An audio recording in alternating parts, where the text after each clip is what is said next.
Rasanya kayak masuk ruang guru wali kelas, man. Kenapa emang, Din? Sambutannya kagak lama banget. Sumpah demi Alek. Dengan dua sosok ibu kos dan Mumun Dekil selaku pemandu senam aerobik di depan kami, akhirnya kami mencoba untuk undur diri menghindarinya. Situasi ini cukup berbahaya untuk kami berdua. Tak lupa juga, kami selalu memberi kode senter penerangan ke arah tim di bibir hutan dengan menggoyangkannya ke atas. Ya, itulah tanda baik-baik saja. Meski kenyataannya, kami sedang tidak baik-baik saja. Dan setiap kami mendekati dompet tersebut, tiap itu juga terdengar suara tangisan dari ibu kos. Yaudah, man, lu gantian dah yang ambil ya. Gue jagain di mari. Tega amat lu, Din. Nyali lu kan lebih oke dibanding gua. Masa harus gue yang ngambil? Coba dulu, man. Ame ibu kos aja takut lu. Gimana ame orang tuanya Mela? Jawab Udin menyeletuk. Ketika Udin berucap seperti itu, saat itu juga nyali gua langsung kepancing gara-gara bacotan si Udin yang ngebawa-bawa orang tuanya Mela. Dengan secuil nyali yang tersisa, akhirnya gua memberanikan diri. Gue yakin si Udin pasti berani. Terlihat dari gerak-geriknya yang gak kaku kayak gua. Anjayana, tinggal comot doang itu dompet. Lama bet lu. Terdengar ocehan Udin di belakang. Ya iyalah, gue juga tahu. Lu enak di belakang ngeliatin gue doangan. Nah, gue setengah modal ini. Permisi ya ibu kos yang budiman. Mohon sekiranya ibu kos, mbak-mbak, ani-ani, ataupun kupu-kupu malam, mohon ya izinin saya dan teman saya yang geblek di belakang untuk mengambil hak kami. Gumam gue setengah jongkok meraih dompet dengan motif army tersebut. Tapi setelah gue menggenggam dompet tersebut, terdengar suara seperti banci kaleng di belakang. Iya, ambil aja. Lain kali kalau open BO jangan ninggalin KTP ya. Ucap Udin sialan yang sambil berlari meninggalkan gua di belakang. Sontak seketika bulu kuduk gua langsung merinding hebat. Seketika gua pun langsung ngibrit ninggalin ibu kos itu.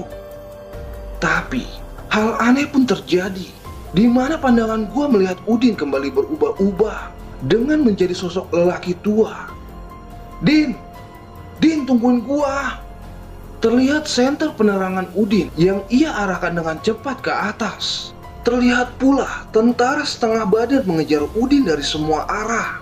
Situasi ini membuat gue lari sekencang-kencangnya, menyusul Udin yang terlihat menurunkan kecepatan larinya.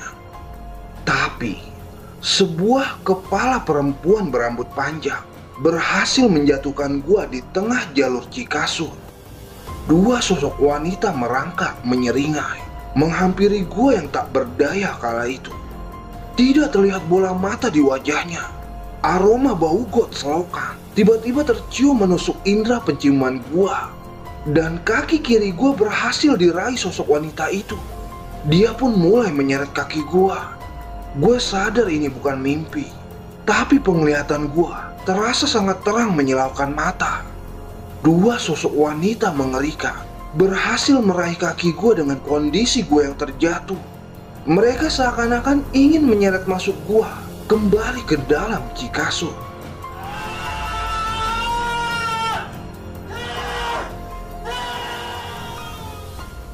Tapi tiba-tiba sebuah tombak menghujam dahi salah satu sosok wanita itu dan membuat satu dari yang lainnya pergi meninggalkan gua seketika. Dan kemudian sentuhan terasa di pundak gua sambil berkata, "Lu ngapain tiduran di mari? Ayo lanjut anjir," pinta Udin sembari membangunkan gua.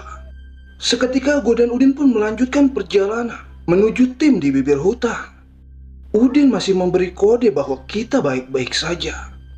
Tapi pemandangan masih terasa terang menyilaukan mata. Udin masih kerap kali berubah-ubah menjadi sosok lelaki tua, di mana gua mulai ragu saat itu untuk mengikutinya. Gue yakin ini bukan Udin.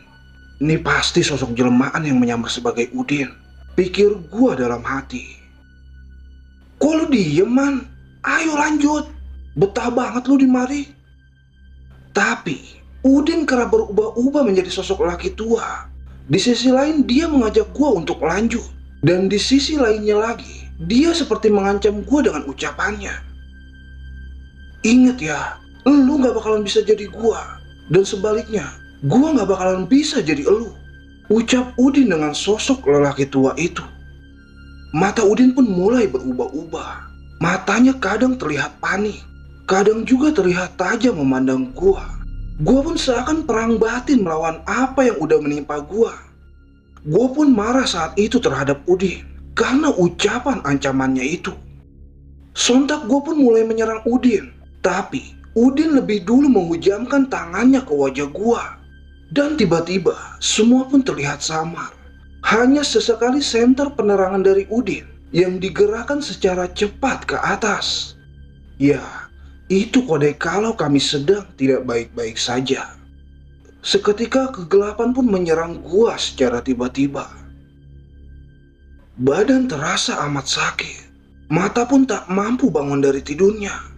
Nampak terdengar suara Bang Buluk dan tim berada di sekeliling. Mereka pun seakan bertanya-tanya ke Udin tentang kejadian apa yang barusan kami alami. Pada gila lu semua, naik gunung pada bawa masalah. Bukannya meredupkan pikiran dari masalah, malah nambah masalah baru. Terdengar ucapan Udin kepada tim. Terdengar juga suara Ola yang mencoba menyadarkan gua. Meski suara riuh tim kerap terjadi. Dengan kondisi badan sakit dan masih mengumpulkan nyawa, namun pandangan kembali terlihat normal kala itu. Akhirnya gue pun mencoba menanyakan kejadian apa yang terjadi kepada Ola. Namun sayangnya, Ola tidak mengetahui perihal apa yang dibicarakan oleh Udin dan tim BTS lainnya. Dan dengan dibantu Ola, gue pun mencoba menghampiri tim sembari menyimak sebenarnya apa yang terjadi semenjak gue pingsan. Sebuah keris kecil Udin genggam di tengah mereka. Semua pun seakan menunduk mendengar ucapan Udin. Biar apa sih pada bawa benda kayak gini? Buat nusuk jahe aja nih keris kagak bakal bikin desah. Terang Udin menanyakan kepada tim. Pertanyaan besar terfikir dalam benak gua saat itu. Sebenarnya apa yang mereka bicarakan? Terlihat saat itu Mela mencoba menenangkan Udin. Iya Din, sorry. Memang akhir-akhir ini pendakian terasa makin mencekam. Mungkin itu diakibatkan menurunnya keimanan tim gua, Din. Gue yakin nih, kalau dibuang nih keris, kaki Adul pasti sembuh, ujar Udin dengan lugasnya. Tapi asumsi tim pun mulai hilang kontrol, di mana Adul mulai berpikir aneh kala itu. Bisa jadi gara-gara keris ini, ibu kos ame Mumun Dekil sering unjuk gigi di hadapan kita. Namun Septi mencoba menjelaskan dengan apa yang dilihatnya. Ia pun mencoba menenangkan tim di tengah debatnya ini. Ibu kos memang alami hadir aja, Dul. Dia nggak ada kaitannya kok dengan benda ini. Sebenarnya gue udah ngewanti-wanti kalian buat nggak nerusin pendakian ini. Itu karena benda tersebut, terang Septi menjelaskan. Terus lu dapat keris ini dari mana, Din? Mela menanyakan. Semua pun bertanya-tanya tentang keris yang Udin genggam. Entah siapa yang berani membawa benda tersebut ke pendakian ini. Ya udah, nanti kita bakal bahas ini semua, tapi nggak di sini, pinta Bang Bulu. Situasi pun mulai bersinggungan, di mana keadaan ini membuat ujian tersendiri untuk BTS. Lu udah sadar, Man? Udin mencoba menanyakan keadaan gua. Kalau gua belum sadar mah, nggak mungkin juga gue nongol di depan lu, Din. Sementara malam pun berada pada puncaknya. Di mata air dua, tim pun kembali membuka tenda. Tapi tiba-tiba saat itu Udin memberikan beberapa butir kacang mede ke Adul, di mana itu membuat gua dan Adul bertanya-tanya, dari mana tuh Udin dapetin kacang mede tersebut. Sementara bayangan dua sosok wanita yang mencoba menarik kaki gua kerap menghantui pikiran gua saat itu. Gua berasa kayak mimpi dah. Kejadian seperti ini mungkin tidak aneh bagi yang lainnya, tapi bagi gua ini kejadian teraneh, di mana gua bisa melihat alam goib secara gamblang. Gimana kondisi lu, Dul? Gua mencoba menanyakan kondisi Adul. Rada mendingan, Bang. Sebenarnya ada apaan sih nih? Gue juga nggak tahu, Dul. Kayaknya rumit banget ya. Kayak pada nyimpen rahasianya sendiri-sendiri. Saat itu kondisi antara Udin dan Bang Bulu kini mulai bergesekan. Mereka seakan menjaga jarak. Entah apa penyebabnya, Mela pun seakan tidak bisa berbuat lebih. Sebenarnya apa sih yang mereka sembunyiin dari BTS? Apa karena keris entu yang Udin temuin? Atau karena perihal lain? Namun tiba-tiba, Mela pun berdiri dari kebingungan kami semua. Mentalnya mulai terlihat goyah. Semangatnya pun perlahan memudar. Dan tangisannya berhasil membuat kami diam tak berarti. Pokoknya gue pengen sehabis turun dari gunung ini, masalah harus clear, ucap Mela menegaskan dengan tangisannya. Semua pun hanya bisa diam tertunduk. Mega pun mencoba menenangkan Mela. Dan Bang Bulu seakan tidak bisa memberikan solusi untuk menengahi ini semua. Gue turun duluan malam ini, ucap Udin yang entah apa yang membuat semua terasa kacau. Memang tidak ada gangguan makhluk halus secara kasat mata, tapi mereka makhluk halus seakan mengganggu jiwa dan mengadu domba kami semua melalui benda tersebut. Ini yang gue gak suka dari lu, Din. Dari dulu emang lu gak suka BTS kan? Sahut Mela dengan emosinya. Udah, gue bilang selesain kalau kita udah keluar dari gunung ini, ucap Bang Bulu menegaskan. Seketika rasa takut akan sosok goib kini tersisihkan dengan rasa penasaran akan masalah ini. Ada apa sih sebenarnya? Dan di sisi lain, Mela sibuk menenangkan Udin yang mulai egois. Tapi gue memaksa Bang Buluk untuk menceritakan ini semua. Gue gak mau apa yang mereka rahasiakan itu menjadi malapetaka untuk pendakian kami semua. Tapi Bang Buluk enggan untuk menceritakan itu semua. Dalihnya lebih baik masalah ini diselesaikan bersama. Namun sebaliknya, Mega malah menanyakan kembali perihal kedekatan Udin dan Mela. Baiknya kita istirahat aja sekarang. Semoga kita akan baik-baik aja, terang Bang Bulu. Kemudian kami pun mulai memasuki tenda, berharap esok pagi segera datang, memberikan mentarinya yang cerah. Capek fisik, batin ame pikiran, seakan menjadi bonus tersendiri untuk pendakian kali ini. Satu tenda bareng Adul memang asik banget dah. Celotehannya selalu membuat gue tertawa. Kelakuannya selalu bikin gue curiga. Tapi canda tawanya selalu bikin gue makin terlihat gila. Bang, jatuh cinta kayak gini amat ya ternyata, ujar Adul dengan curhatannya. Kayak gimana, Dul? Setiap pagi gue lupa sarapan gara-gara ingat Septi, Bang. Siangnya gue gak makan gara-gara keinget Septi. Malamnya juga sama. Gue gak bisa tidur gara-gara kelaparan gak inget makan. Terang Abdul Baihaqi bin Qasim Supriyadi, warga RT Sabeni. Gak apa-apa, Dul. Itu namanya berakit-rakit ke hulu. Berenang-renang kemana, Dul?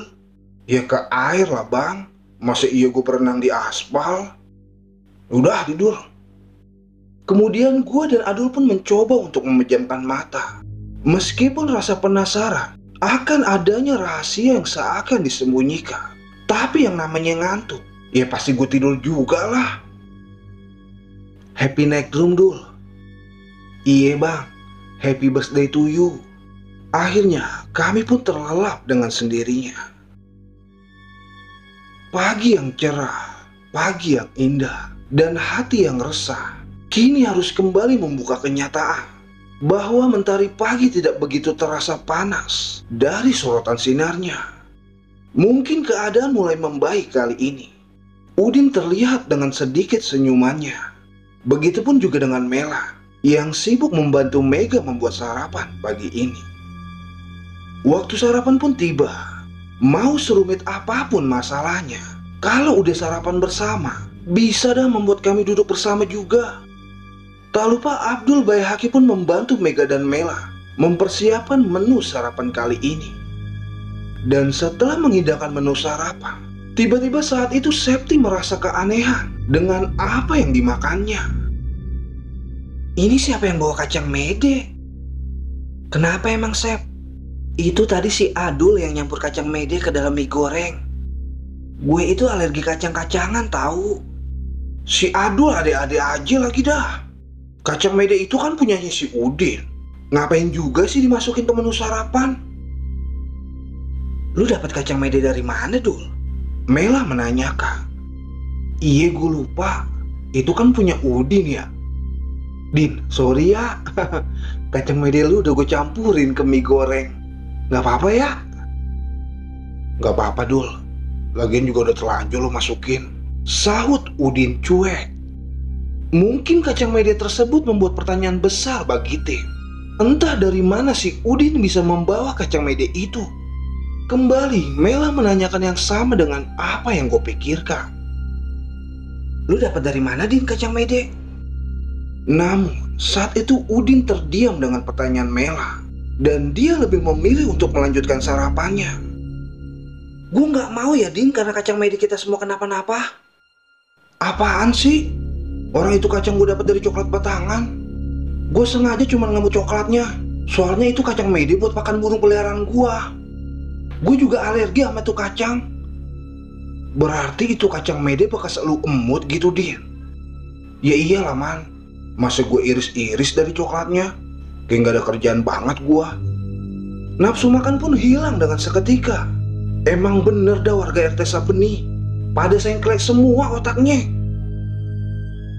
Ya udah, kita lanjut makan ya, pinta Bang Bulu. Suara satwa liar menjadi teman sarapan yang sudah terkontaminasi kacang mede hasil emutan si Udin.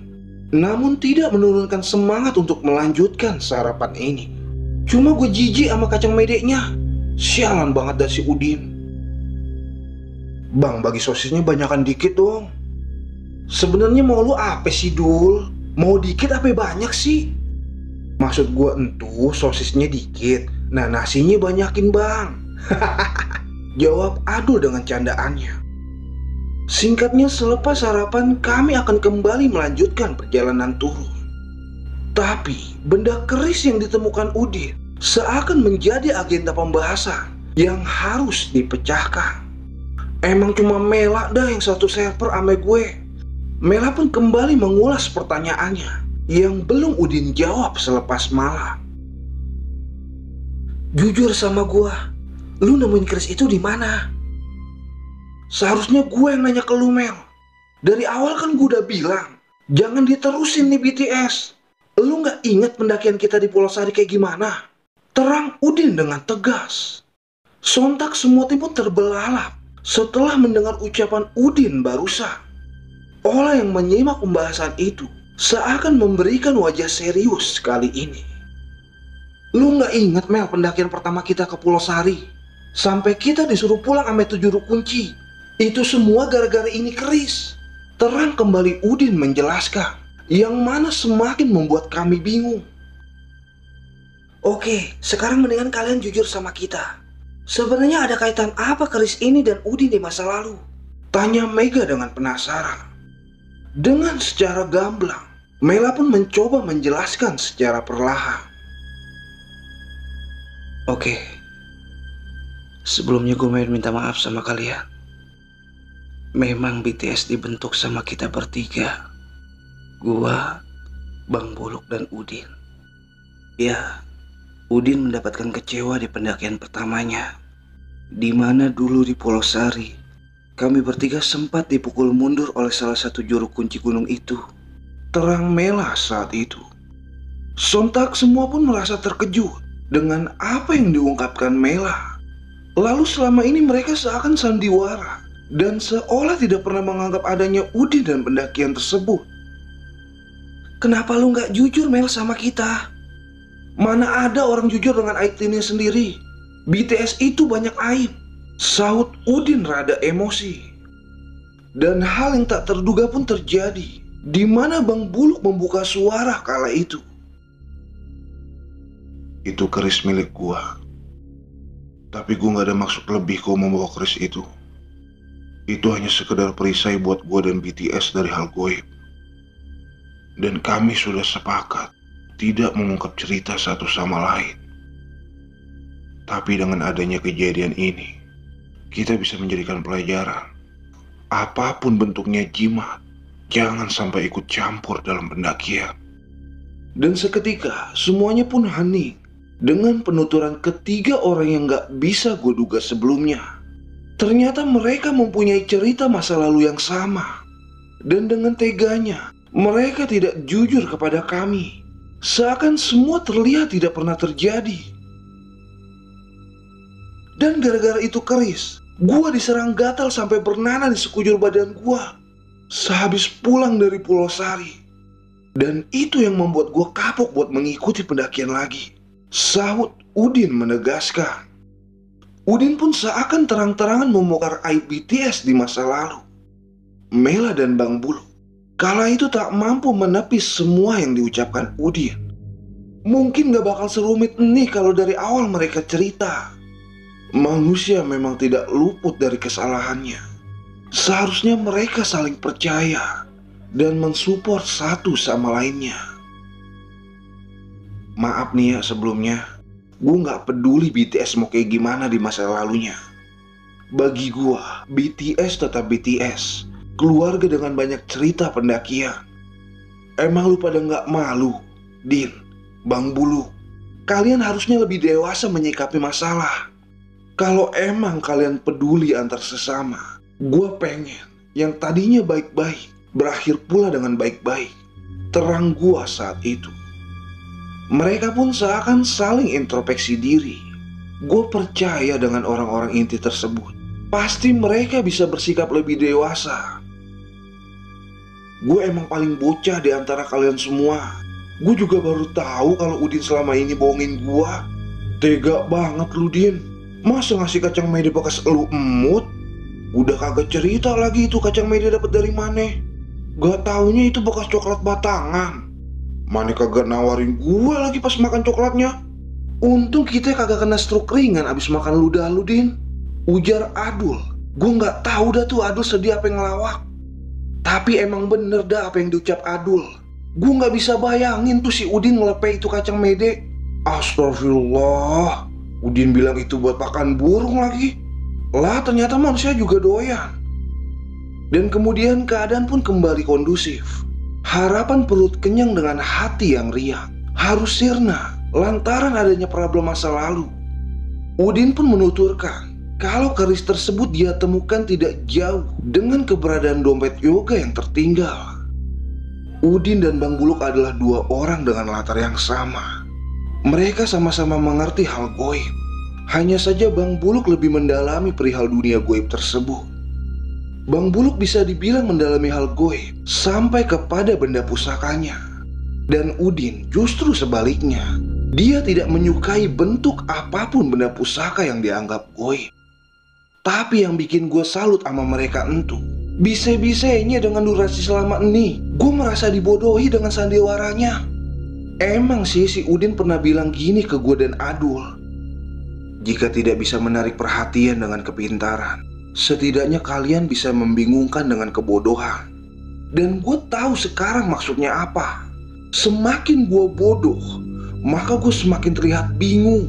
Sialan banget emang si Udin, gumam gue saat itu. Sorry, bukannya gue egois di mari. Kalian gak tahu dulu penderitaan gue kayak gimana. Selama 3 bulan, pantat gue bernanah semua. Semua rumah sakit udah gue datengin. Dari medis sampai berobat tradisional, udah gue pantatin semua. Selama itu yang perhatian sama gue cuma si Adul, bocah STM yang notolin Revanol di pantat gue. Lu kemana, Mel? Lu kemana lu? Gue malu sama dokter yang pengen lihat pantat gue. Bayangin, gue nungging si Sakdul yang ngoles salep ke pantat gue. Gimana gak nular coba gilanya gue ke dia. Gak taunya gue kualat sama Moni Pulasari. Udah kayak Susana gue yang korengan dimandiin air kembang. Seger kagak peri iya. Kalau lu pada gak percaya, lu tanya no Sakdul. Jasadnya masih smile tuh dengerin ini. Iya bang, dulu gue sempet dipaksa sama Udin. Kalau gue kagak mau bersihin, gue kagak dipinjemin tuh PlayStation sama dia. Ya udah sambil merem gue bersihin tuh pantatnya. Kadang tuh gue pengen suka nampol aja yang gelayotan di depan gue. Tapi gue sadar, kayaknya cuma gue dan Udin dah yang pernah ngebersihin koreng di pantat teman sendiri. Demi Allah bang, enak banget gue. Terang adul membenarkan. Gue bingung dah nih, antara prihatin atau harus ketawa ya. Emang cuma mereka dah kayaknya yang sesolid itu. Dan syukurnya, semua pun bisa saling mengerti. Bang Buluk pun menyadari kesalahannya. Dan Mela pun mengungkapkan kejadian pahit masa lalunya. Usia bukan menjadi patokan untuk kita bersikap dewasa. Masih ada Adul yang bisa menengahi orang yang lebih dewasa darinya. Mungkin bagi kami, Udin adalah orang baru di BTS. Tapi kenyataannya berbeda. Setelah mendengar pengakuan Mela, justru Udinlah dedengkot BTS selama ini. Banyak cerita BTS yang terungkap tanpa Udin. Banyak pertulangan BTS yang dilewatkan tanpa Udin. Dan banyak kisah yang Udin catat di buku diari story pendakian BTS. BTS tanpa Udin tidak akan bisa dikenal. Dan Udin tanpa BTS pun tidak akan bisa mencoretkan tinta akan hobinya. Ya, inilah BTS, tim pendakian abal-abal, syarat horor dan komedi di dalamnya. Kemudian kami pun mulai berinisiatif untuk melanjutkan perjalanan kembali. Packing dan packaging pun dilakukan, menembus pepohonan yang padat menuju mata air satu. Beresin urusan lu sama Olah. Lu jangan jadi lelaki pecundang kayak gua, pinta Udin sebelum melanjutkan perjalanan. Dan akhirnya Bang Buluk pun mengubah barisan, di mana gua bisa beriringan bersama dengan Olah di belakang. Dan tak lupa masih dengan Abdul Baihaqi yang terlihat masih kurang stabil di kakinya. Jangan lebay dah Dul, baru segitu aja lu kagak bisa jalan. Gua dari lahir sampai umur 1,5 tahun kagak bisa jalan Dul. Terdengar Udin berbicara kepada Adul. Ya mana ada bayi lahir langsung bisa jalan, Anjul, sahut gua kepada Udin. Dan seketika senyuman tim pun kembali pecah. Lagi dan lagi, masalah memberikan kami pelajaran hidup yang nyata. Tidak semua pertemanan terasa baik, tapi semuanya akan terasa baik. Tergantung kita menempatkan dengan siapa kita menjalin pertemanan sesungguhnya. Olah. Iya mas.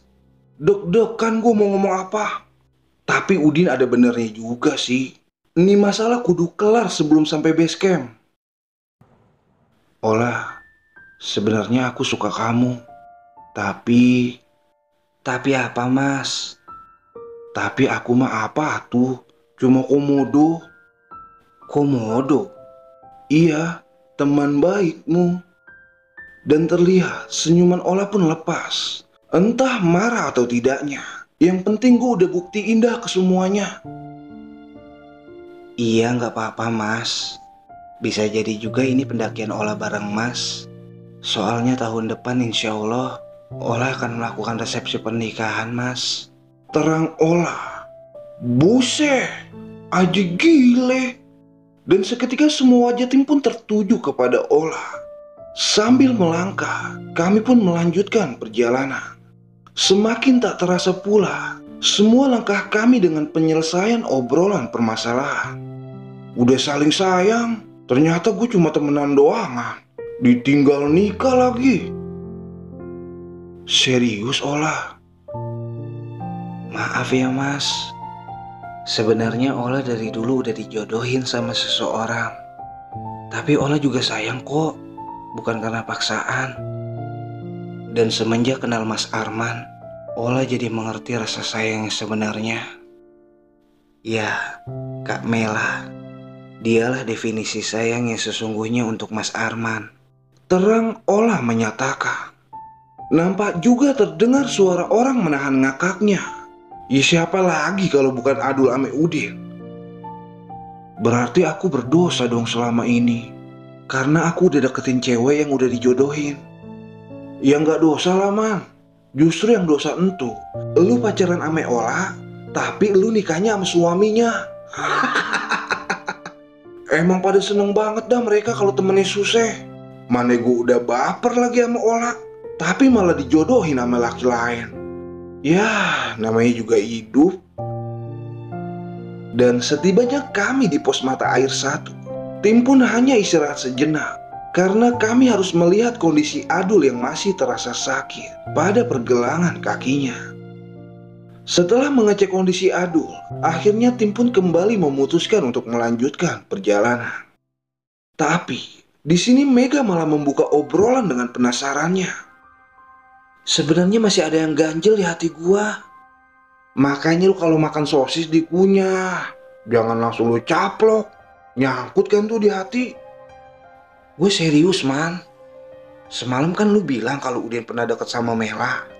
Itu maksudnya deket karena suatu hubungan? Apa pendakian sih? Tapi dengan cepatnya Udin dan Mela secara kompak menjawab pertanyaan Mega tersebut. Deket secara pendakian lah. Gue sama Udin gak pernah ngejalanin hubungan spesial kok sebelumnya. Yaudah yuk lanjut.